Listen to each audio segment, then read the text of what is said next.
noches, ¿me escuchan? Sí, señor. ¿Será que esperamos unos minutos más o qué creen? No, yo creo que pues vamos iniciando. Listo.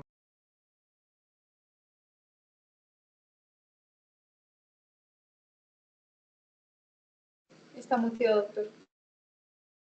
Ay, gracias. Buenas noches a todos. Quiero darle las gracias por estar aquí. Sé que no es fácil estar un jueves a las 8 de la noche y cuando podríamos estar descansando para asistir a este tipo de reuniones. Un agradecimiento a Catalina y a Paula que se reunieron conmigo y hicieron toda la gestión para organizar esta reunión. ¿Pueden ver mi presentación? Sí, doctor. Sí, doctor. Listo, entonces, pues me presento formalmente. Mi nombre es Felipe Ruiz, soy residente de cuarto año de Patología Anatómica y Clínica del programa de Patología Anatómica y Clínica de la Universidad de Miami. Entonces, un poco sobre mí.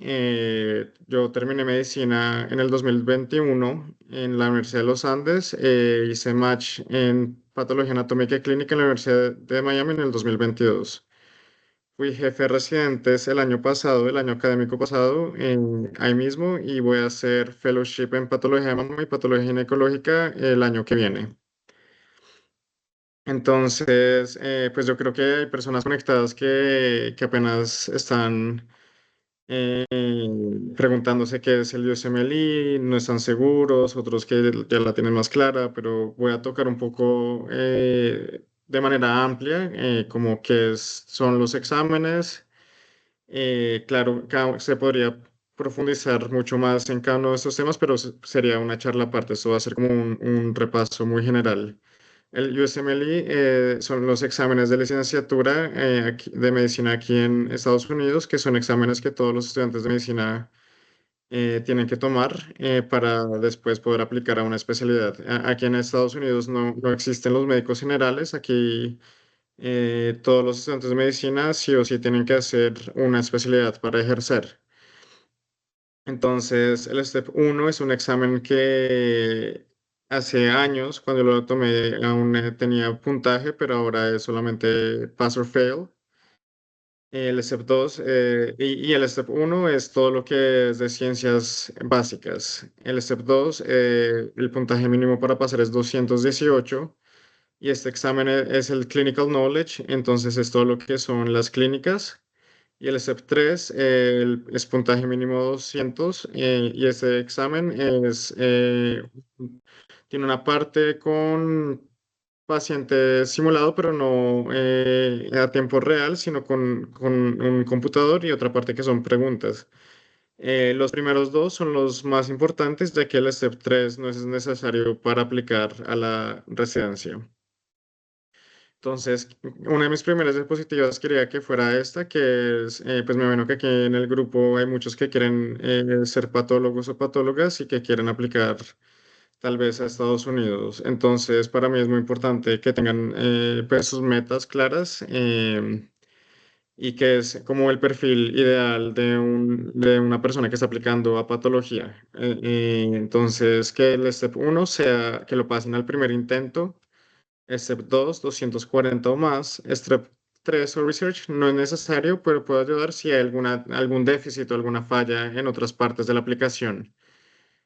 Cartas de recomendación, se necesitan 3 para aplicar, al menos 2 de patólogos de Estados Unidos es lo recomendado. Rotaciones, al menos 3 meses en universidades en laboratorios que estén asociados a universidades en Estados Unidos. Y año de graduación, 5 menos años de graduado es lo recomendado, por eso es tan importante pues que ustedes estén aquí y que sepan esto, porque pueden organizar pues sus vidas, su tiempo para lograrlo.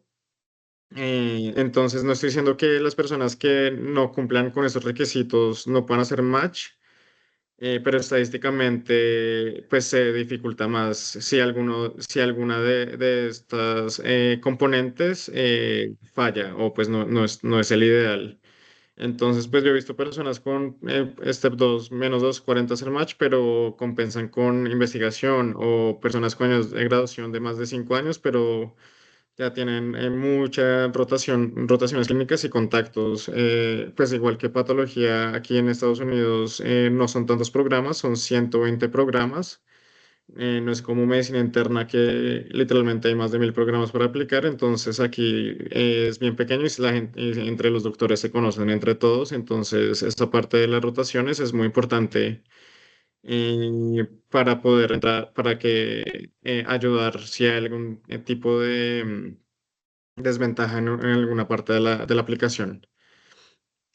Entonces, quería poner una diapositiva corta porque esto pues es un tema bastante amplio, pero como qué recursos usé yo, tanto para el Step 1 como para el Step 2. El Step 1 yo recomendaría al menos 6 meses para estudiar. UWorld, que es el banco de preguntas, al menos hacer un pase por todas las preguntas. Hay un podcast que es el Divine Podcast, que es para temas muy específicos, pero son high yield. Y entonces, súper importante. Anki es una aplicación que es para flashcards de memoria repetida. Y entonces esto ayuda a consolidar las cosas que pues sí o sí uno tiene que memorizarse. Y pues durante todo el proceso es muy importante hacer como exámenes simulados para saber uno cuándo está listo.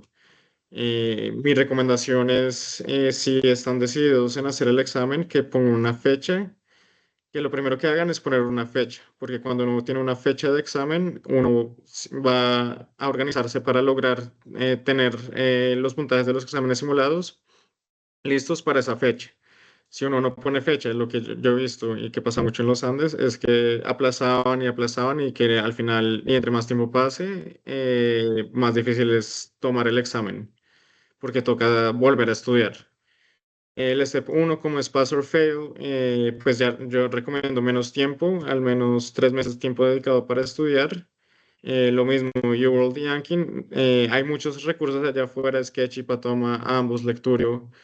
Eso ya depende de cómo aprende cada quien. Lo que yo recomiendo es que no cojan todos, o sea, como que se aferren a uno o dos, porque si tratan de estudiar de todos es muy difícil. Y que porque este examen no tenga puntaje, no se confíen. Las estadísticas muestran que después de que se quitó el puntaje, más gente perdió el examen. Em, entonces, solo necesitan pasar, pero pues asegúrense como de que estén listos para pasar. Entonces, el siguiente tema de la aplicación que a mí me parece muy importante es las rotaciones. Hay tres maneras de conseguir rotaciones. La primera es aplicar directamente con los diferentes hospitales. Un ejemplo es mi programa, que tenemos el Harrington Program para International Trainees. Entonces, que todos los internacionales aplican a partir es un correo que uno manda y le mandan todas los requerimientos. Y igual manera que este en Miami, hay en Cleveland, hay en Mayo, hay en varios lugares.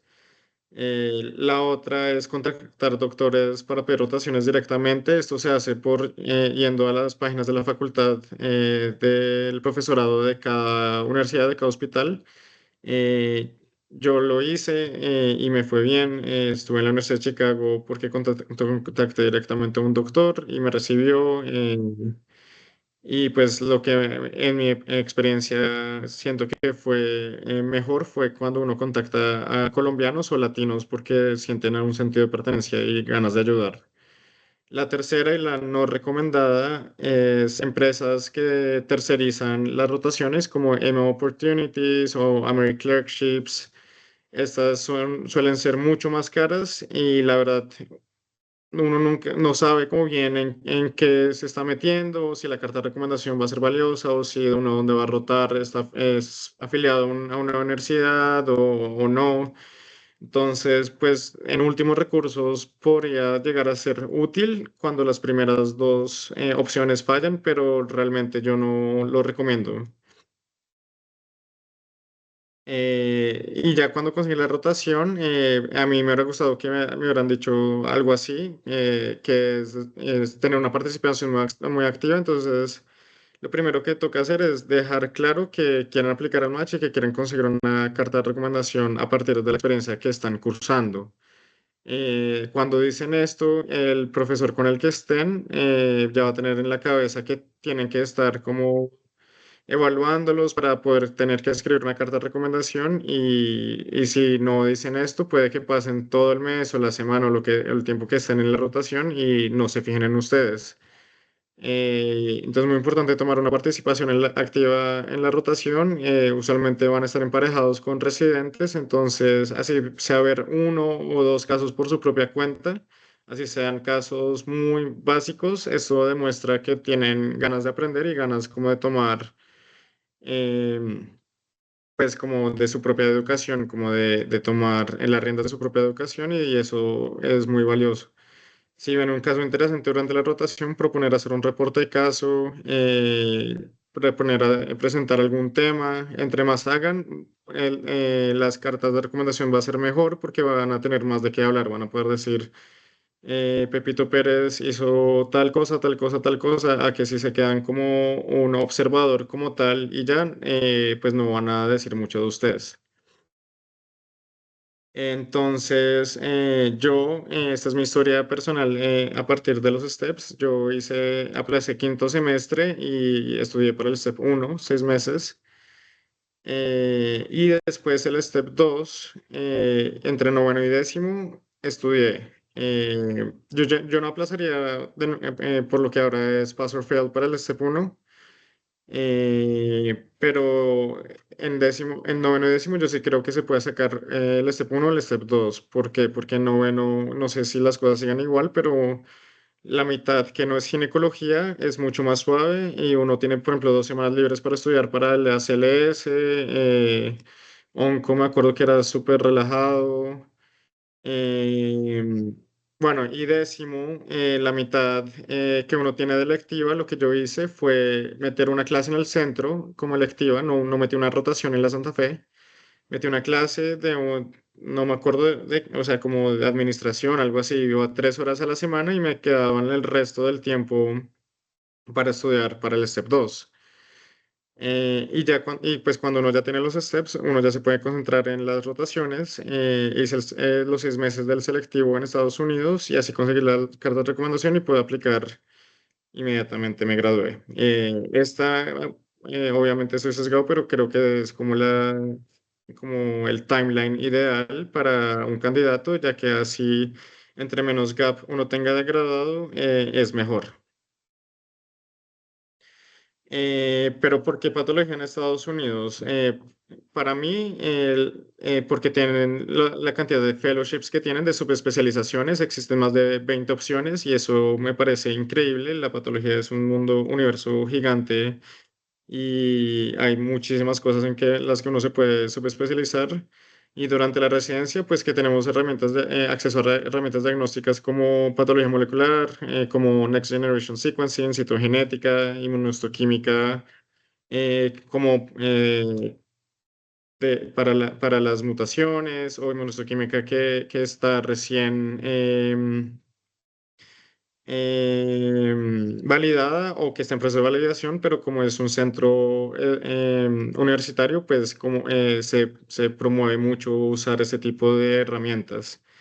Y lo tercero y también muy importante, que pues que cada vez se va a ver más y más, no solo en patología, sino en todas las especialidades, que tenemos exposición a patología y tal, entonces no solamente escáneres y láminas digitalizadas, sino también ya el uso de interpretación por inteligencia artificial, por ejemplo, para inmunohistoquímica del KI67, entre otras.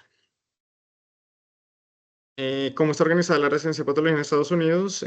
La gran mayoría de residentes son 4 años y es patología anatómica y clínica. Yo soy residente de patología anatómica y patología clínica. Ya ahorita les cuento cuál es la diferencia, pero si uno quisiera hacer solo patología anatómica o patología clínica serían 3 años.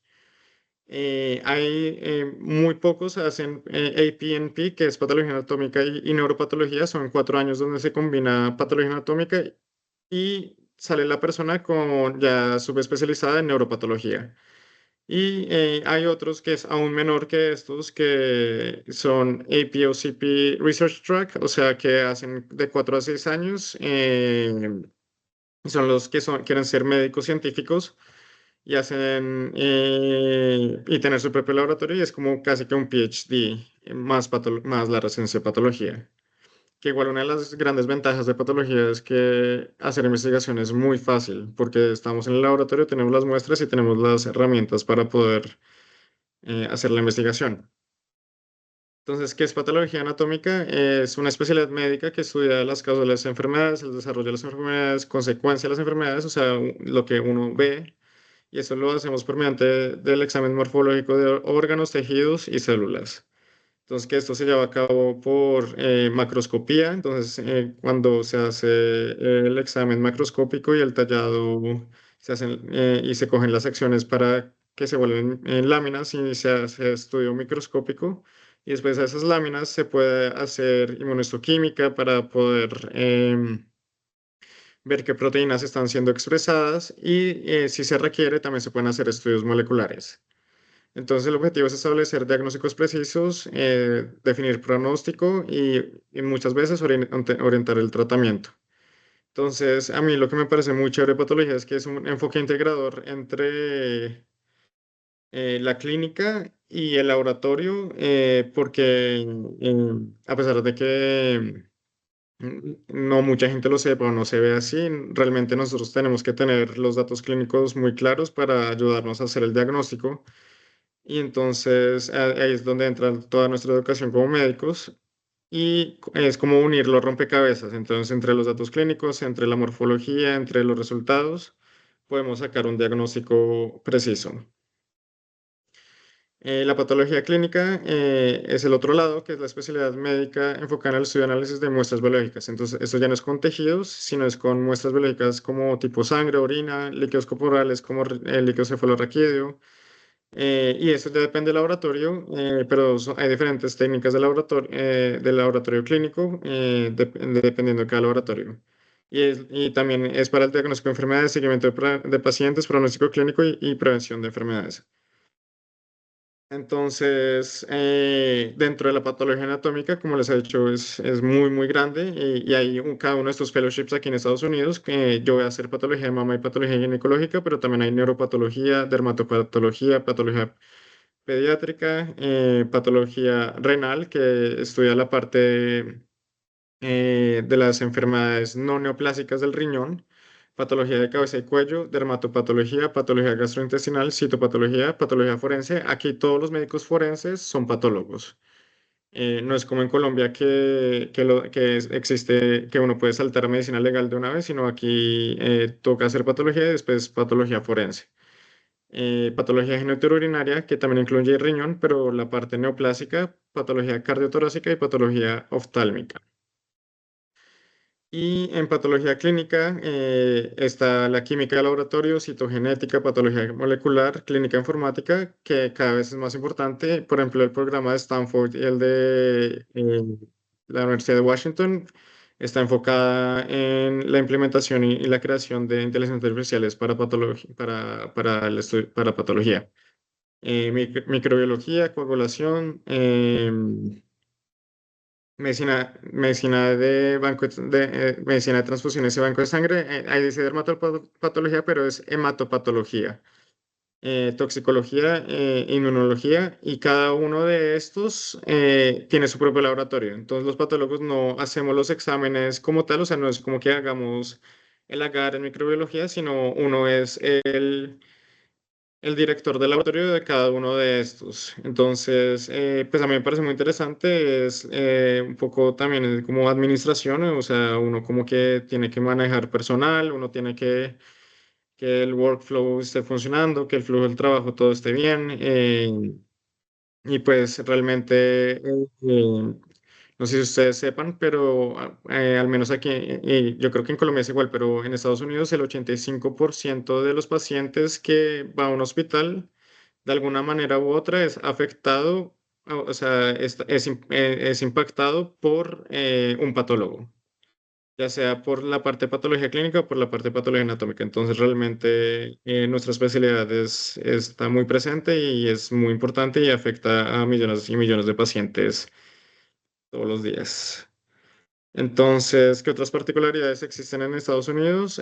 Aquí existe una profesión que se llama los asistentes de patología. No son médicos, son personas que, por ejemplo, hicieron pregrado en biología y hicieron una maestría en para ser asistentes de patología y esos se encargan de hacer toda la parte macroscópica y el tallado de los especímenes. Entonces, por ejemplo, en mi hospital hay 13 asistentes de patología y los residentes también tenemos que hacer el tallado, pero realmente es más para nosotros aprender cómo hacerlo y cómo saber que es un buen reporte macroscópico, pero solamente se enfoca en la parte educativa, en los especímenes educativos y tenemos en el laboratorio pues a los asistentes de patología y contamos con ellos un montón, nos enseñan y aprendemos, pues yo creo que esos son los mejores tallando.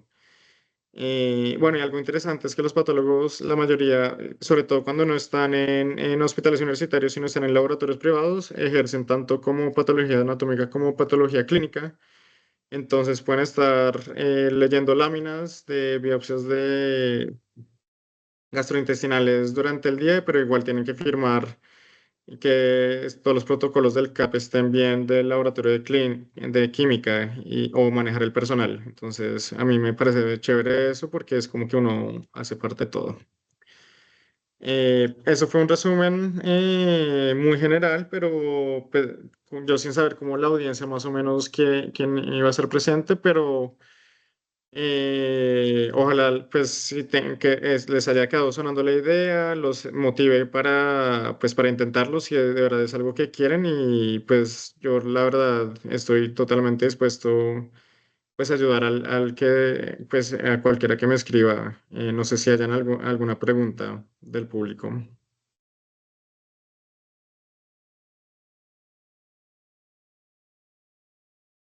Cierto, yo tengo una pregunta. Sí, ¿Cómo sería como esa diferencia de calidad de vida de pronto del residente en Estados Unidos versus en Colombia? Porque pues sí siento que es algo muy importante que uno considera, sobre todo el tema del pago, que la residencia en Estados Unidos no cuesta, pero es, sí te es, pagan. es una gran pregunta y es algo muy importante. Hay mucha gente que elige venir a Estados Unidos por eso. Yo no, yo fue coincidencia, pero agradezco mucho. Aquí a mí me están pagando $72,000 al año por ser residente y no pago nada. O sea, es algo que me pagan a mí. Eh, Puedo vivir muy bien con esa plata, incluso en Miami, que es una ciudad cara, pero puedo viajar, puedo, o sea, ahorrar. Y uno no siente que está viviendo del día a día y en todo Estados Unidos va a ser así. Tal vez en Nueva York es un poco más complicado porque es más caro, pero igual aún así allá les dan vivienda, les dan a los residentes muchas cosas para que igual puedan tener una muy buena calidad de vida. Eh, y en cuanto a, para mí, lo que les había contado a los asistentes de patología es algo que me parece súper importante porque entonces no, por ejemplo, mi programa no depende de los residentes para hacer la parte macroscópica. Entonces uno siente que está yendo a estudiar, a aprender y le pagan. No sé, yo soy la verdad muy, muy feliz y siento que soy muy afortunado como de haber estado, puedo entrar a esta posición.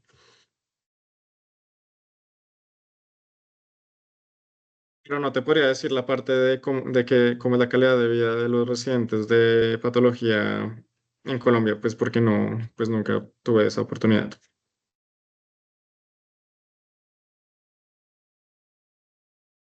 Y, Dale, Catalina.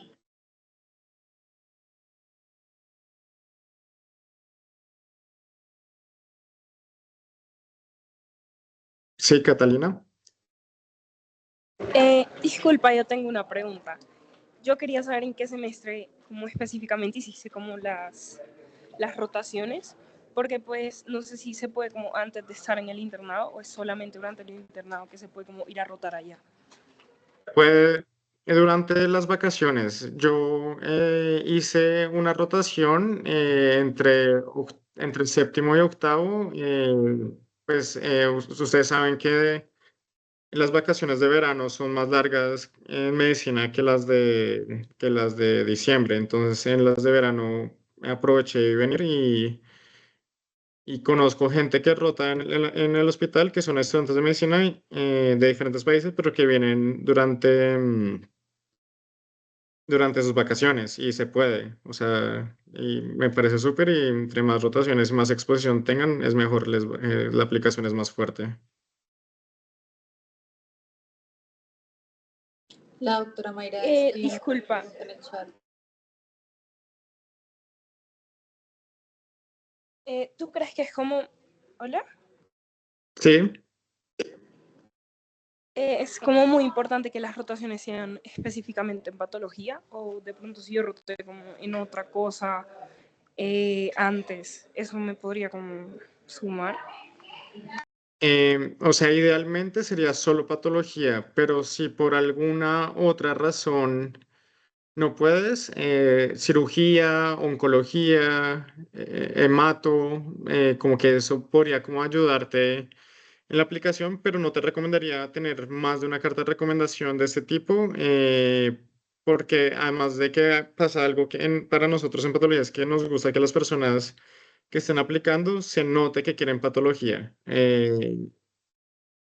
No sé, siempre ha sido así, como que es algo como tan diferente que queremos que la gente que va a hacer patología sepa en lo que se está metiendo, o sea, porque igual uno no tiene mucha exposición a esta especialidad durante la carrera como tal. Entonces hay gente que tal vez tiene una idea errónea o algo, pero sí, o sea, para responder tu pregunta, no es lo ideal, pero si es lo que puedes conseguir, no te va a...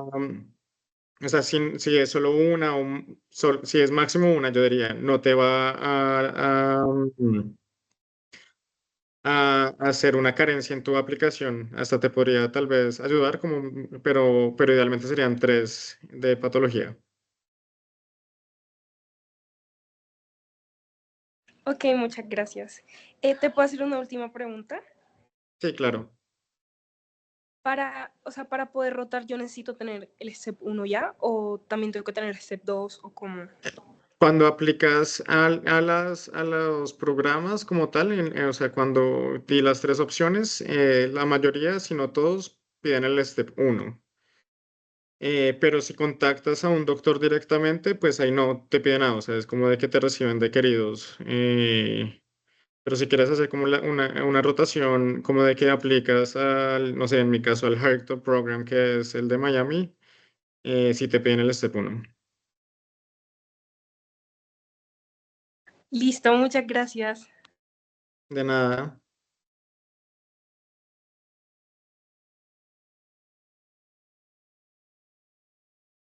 No sé si Mayra tenías una pregunta. Sí, pues doctor, si quiere yo se la leo. La doctora dice, cuando dices de participación en trabajos de investigación en calidad de observers lo pueden hacer porque he visto en algunos hospitales que un observer no se puede involucrar en trabajos de investigación. Sí, sí, en Observer se puede hacer, pues ya depende como de la complejidad de la investigación, o sea, si son reportes de casos, sí o sí se puede hacer. Y también vuélvanse amigos de los residentes, o sea, uno siempre quiere tener un estudiante de medicina para ayudarle a uno de algo y así no sean primeros autores, eso les ayuda mucho. Uno siempre, o sea, uno incluye a los estudiantes de medicina muchas veces cuando les ayudan a hacer búsqueda de la literatura para el paper o las referencias. Entonces, pero si es como tomar el liderazgo de una investigación, no sé, como de corte transversal eh, sí, o algo que sea como de que ya requiera como mucho.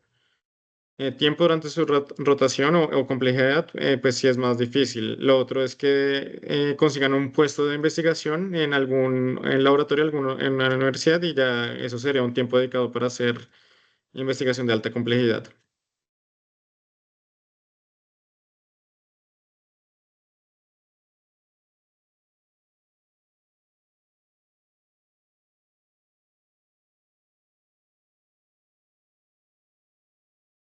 Dale, Sergio. Hola, tengo una pregunta. Pues digamos, para rotar fuera del país, pues es muy competitivo. ¿Hay mucha competencia o es normal? Yo creo que, o sea, en patología no tanto comparado con otras especialidades, pero también depende de la suerte. O sea, por ejemplo, hay unos meses que por alguna razón, o sea, como de suerte, como de que más gente que aplica, pero mi hospital es muy, muy grande y no, o sea, de lo que sé es que si no te acomodan en un mes, te dicen tenemos este otro mes. Pero lo normal es que te puedan acomodar y no siento que tanta gente quiera patología, entonces no, yo la verdad diría que está más hacia el lado de que no es tan competitivo. Ah, listo. Vale, gracias. Catalina. Sí, otra pregunta, qué pena. Es que primero, ¿tú hiciste el simulacro con la universidad en séptimo para el step uno? Sí, ese era el simulacro de Kaplan, me acuerdo. No sé si lo siguen haciendo con ese. ¿Y tú qué opinas de ese simulacro? Sí, O sea, ¿es mejor hacer el step uno después de ese simulacro o antes? O sea, si sientes que lo hacemos antes, estaríamos perdiendo como la oportunidad de ese simulacro o no. Simulacro de Kaplan, no, yo no lo recomiendo, o sea, pues la universidad tiene convenio, pero a mí no me parece que sea, o sea, como que tal vez para internamente ver la facultad, ver cómo están, tal vez está bien, pero para ti, para estudiar para el Step uno no, no me parece bueno, o sea, como que yo nunca recomendaría ese simulacro, recomiendo los NBMEs o los Self-Assessment de UWorld. Pero, o sea, entre antes saques los steps, mejor. Y realmente, o sea, como que en quinto y sexto sí te puede ayudar porque están los sistemas integradores y varias cosas de los sistemas integradores aparecen en el step. Pero si lo tomas después de, o sea, después de quinto, después de sexto, antes de séptimo, también estaría bien porque igual, pues te permite, o sea, igual vas a estudiar todo de nuevo cuando estudies para el STEP. Ah, listo, muchas gracias. ahí como metiendo un poquito la cuña, pues realmente yo sí recomiendo esperar hasta séptimo porque, o antes de séptimo o después de séptimo, porque medicina interna te consolida mucho el conocimiento. O sea, siento que es importante de pronto uno esperar un poquito, terminar todos los sistemas, porque ahí tú ves todas las patologías y realmente no ha habido una sola cosa que yo haya estudiado que no haya visto en clase. Bueno, de pronto un poquito en genética, pero el resto todo se ve y en la clínica tú consolidas mucho conocimiento. Entonces, pues sí, siento que eso es importante considerarlo. ¿Verdad? O sea, como que igual todo Ah, se dale. repite. Listo, listo, gracias.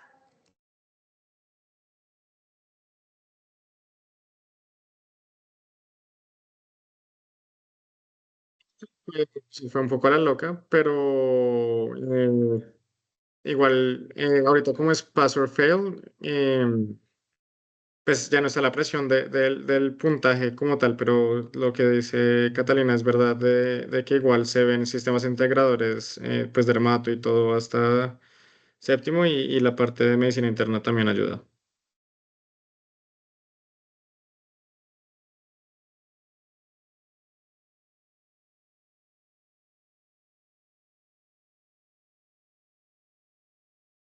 Sí, Catalina. Perdona, es que tengo muchas preguntas porque estoy bastante como interesada. si llegase el caso, que sé que no va a ser así, pero si llegase el caso de que pierda o no pase el step, yo lo puedo volver a hacer y queda un historial de que yo perdí la primera vez, o sea, de que es mi segundo Sí, intento. queda en tu historial y lastimosamente en la mayoría de programas en Estados Unidos al momento del match tienen filtros, o sea, porque por ejemplo en mi programa aplican aproximadamente 800 personas al año y pues es imposible leer el paquete de aplicación de las 800 personas. Entonces el sistema del lado de nosotros tiene filtros. Entonces tú pones que tengan, que no tengan ningún fail en el step, que no tengan más de 5 años de graduado, que tengan steps más de, no sé, 240. Y así eso se reduce a 350 aplicaciones más o menos. Entonces, ¿cómo te filtran automáticamente porque tienes un fail? Así seas muy buena, lastimosamente no va a llegar tu aplicación al siguiente, como a pasar el filtro. Entonces, en esos casos, yo recomiendo las rotaciones, hacer muchos contactos, o sea, para que haya gente que coja el teléfono y llame al Program Director y diga, conozco a Catalina, yo sé que tiene un fail, pero mira su aplicación, mira lo que ha hecho. Ah, listo, dale, gracias.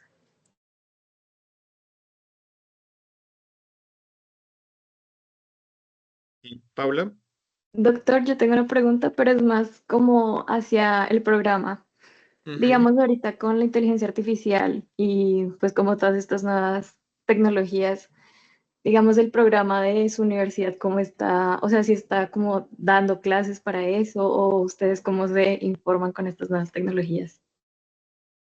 Sí, para nosotros es muy importante estar al corriente y al programa también quieres tener las últimas tecnologías. Entonces, comenzamos teniendo escáneres, o sea, para digitalizar las láminas y, por ejemplo, hacer telepatología. Entonces, por ejemplo, las consultas intraoperatorias, cuando se congela el tejido, se muestran al profesor de manera virtual y ellos manejan la lámina de manera virtual, pero también ya existen programas, por ejemplo, para cuantificar el KI67, los biomarcadores de breast. Entonces, sé que algunos programas ya lo usan como para agilizar la lectura de biopsias de próstata, pero cualquier otro uso que no sea los que les acabo de decir, no, aún o sea, como no es como que la máquina llegue y diagnostique las cosas, porque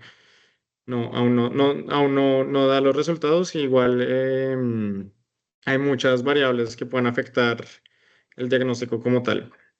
Pero si les interesa, o sea, para responderte, como que al menos en mi experiencia en mi programa, nos mantienen siempre al corriente con todo. Listo, doctor, gracias. Digamos, en ese sentido de la inteligencia artificial, como que, yo creo que,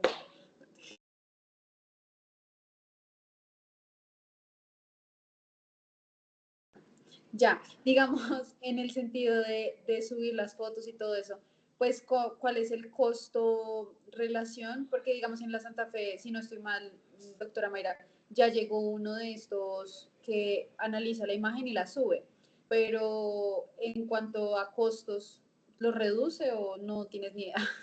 Como que es una pregunta así. No. Sí, no, en teoría lo que hace es ahorrar, o sea, como que cada patólogo puede haber más casos porque es una ayuda. Entonces, pues sí, o sea, si nos pagan por hora y podemos ver más casos, o sea, como que en teoría, como que sí va a ser mucho más sacarle como el costo-beneficio a la tecnología. Y eso es algo muy bueno porque hay un déficit de patólogos aquí en Estados Unidos gigante. Hay un déficit de 800 patólogos por año. O sea, cada vez se acumula más el déficit. Y no han creado nuevas posiciones de patología, o sea, como que No, o sea, como que cada año se gradúan igual y cada vez hay más requerimiento. Entonces, como que la inteligencia artificial ayudaría como a reducir ese déficit.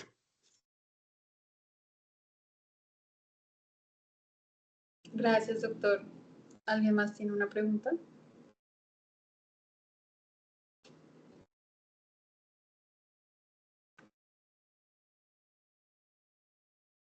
Ahí responde Mayra en el chat que la fundación hasta hace poco llegó el escáner de láminas, pero no hay un software con inteligencia artificial. Y acá en Colombia solo Sanitas tiene patología digital desde hace años, no con todos los casos.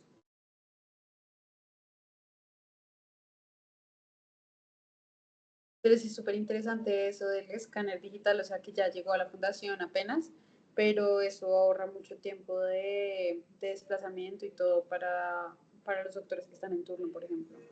Sí, siento que Sí, es importante. total. No, igual en el futuro supuestamente las oficinas de los patólogos va a ser un poco parecida a los radiólogos, con más luz, pero sentados enfrente de un computador.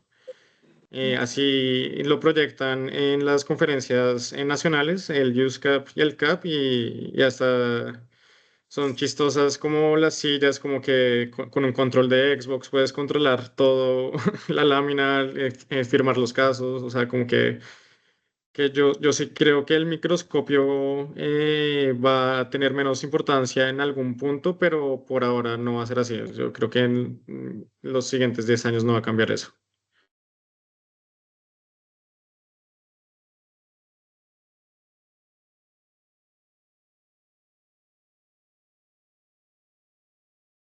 Y no sé si hay alguna otra última pregunta.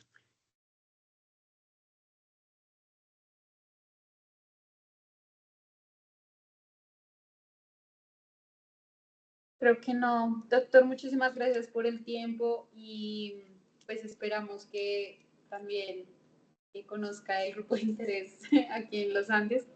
Pues ya habíamos hablado al respecto y siento que ojalá podamos crecer como grupo también. O sea, me encantaría poder seguir ayudando, o sea, tanto en temas de Estados Unidos o temas académicos de investigación, lo que pueda ayudar, yo feliz.